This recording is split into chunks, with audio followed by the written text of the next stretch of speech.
Trial by jury is a right that people take for granted today, but few realize where it comes from, or the role that religious persecution played in its development. Here is part 2 of the remarkable true story of William Penn, the founder of Pennsylvania, who was repeatedly arrested and jailed for his religious beliefs. Life was dangerous for people of different religions in England in the 1600s.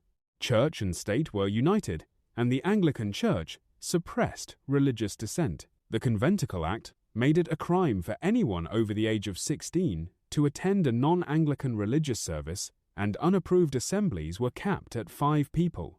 William Penn had joined the Quaker faith at the age of 22 and fearlessly preached his convictions, even though it was illegal. On Sunday, August 14, 1667, Penn went to the Quaker meeting house on Gracechurch Street and found it barricaded and the door guarded by soldiers. A crowd of 300 people stood outside. William Penn joined the Quakers in the street and began to speak to the people.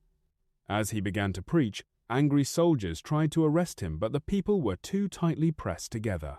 When finished, Penn was arrested and hauled off to Newgate Prison and thrown into a cell for 2 weeks.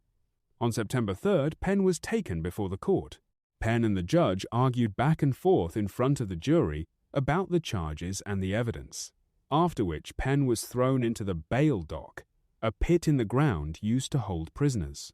The judge told the jury, "You've heard the charges and the evidence. What is your verdict?" The jury had watched the proceedings carefully and could tell that Penn was being abused by the court. They told the judge that Penn was not guilty. The judge was furious.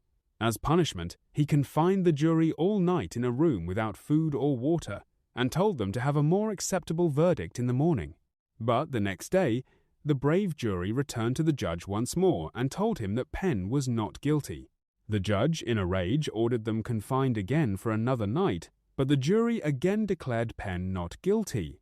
So the judge threw William Penn and the jury all in jail. The jury was fined 40 marks each and held till they paid.